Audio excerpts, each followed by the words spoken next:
Welcome friends, আপনারা সকলেই জেনে গিয়েছেন যে আজকে কেন্দ্রীয় সরকার পে কমিশন গঠন করেছে। অষ্টম বেতন কমিশন গঠনের সিদ্ধান্ত নিয়েছেন এবং সেই সঙ্গে টার্মস অফ রেফারেন্স অ্যাপ্রুভ দিয়েছে।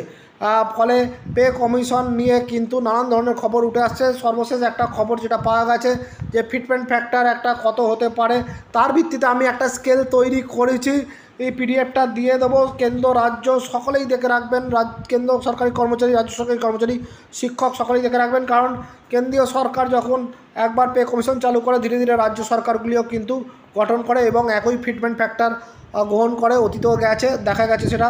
এবং আমি যে ফিটমেন্ট ফ্যাক্টরটা ধরেছি এখানে সেটা হচ্ছে 1.8 একটা হওয়ার প্রবল সম্ভাবনা রয়েছে, কারণ গত পে কমিশনে যেটা 2.57 হয়েছিল তার যে ক্যালকুলেশন হয়েছিল তার ভিত্তিতে আমি এটা করেছি 1.8। তবে এটা কিন্তু যখন পে কমিশন যখন কাজ করবে কিছুদিন পরে জানা যাবে মোটামুটি কত ফিটমেন্ট ফ্যাক্টর হচ্ছে। তবে 1.8 ধরে আমি যে স্কেল করেছি সকলেই দেখে রাখুন যে কত হচ্ছে তাহলে বেতন কমিশনে, অষ্টম বেতন কমিশনে কেন্দ্রীয় কর্মীদের বেতন এক ঝলকে দেখলেই বুঝতে পারবেন। সমস্ত লেভেলের সমস্ত সেলে অর্থাৎ সমস্ত পে স্কেলের ওপর রিভাইজ করা রয়েছে।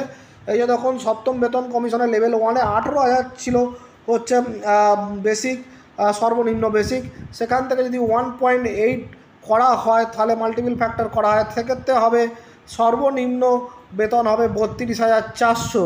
এইভাবে লেভেল 1 লেভেল 2-তে আমি করে গেছি। এই যে এখানে দেখুন 1.8 এই ফিটমেন্ট ফ্যাক্টর ধরেছি এবং ধরে স্কেলগুলো তৈরি করা রয়েছে। যতগুলি গেট পে রয়েছে তার রেসপেক্টে লেভেল হিসাবে কিন্তু করা রয়েছে, দেখতেই পাচ্ছেন আপনার। এখন আপনি যে স্কেলে, এটাই হচ্ছে জুলাই হয়ে গেছে, ফলে সমস্ত সবার ইনক্রিমেন্ট হয়ে গেছে জানুয়ারি এবং জুলাইয়ে। ফলে 26 থেকে কিন্তু নতুন পে স্কেল কত হতে পারে আপনি কিন্তু সেটা একটা দেখে নিতে পারেন এক ঝলকে, কোনো ক্যালকুলেশন করতে হবে না আপনাকে। এবং যদিও ওপর দিকে ফিটমেন্ট ফ্যাক্টরগুলো একটু বেশি হয়, কিন্তু আমি এখন ইউনিভার্সাল ধরে করছি।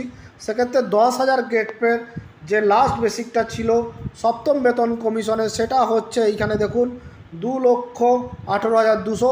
সেটা 1.8 দিয়ে মাল্টিপ্ল করলে হতে পারে 3,92,800। আমি ইউটিউবের ডেসক্রিপশন লিঙ্কে দিয়ে দিচ্ছি, সকলে এটা ডাউনলোড করে নিতে পারবেন। মনে রাখবেন এটা 1.8 ফিটমেন্ট ফ্যাক্টর ধরা হয়েছে। তবে ফিটমেন্ট ফ্যাক্টর কিন্তু যেটা শোনা যাচ্ছে 2-এর ভেতরেই থাকবে সম্ভবত।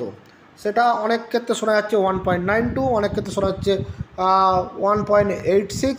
তবে আমি 1.8 ফিটমেন্ট ফ্যাক্টর ধরে করেছি এবং যে ক্যালকুলেশনটা করেছি গতবারের পে কমিশনের যেভাবে ফিটমেন্ট ফ্যাক্টর হয়েছিল সেই অনুযায়ী করা হয়েছে। ধন্যবাদ।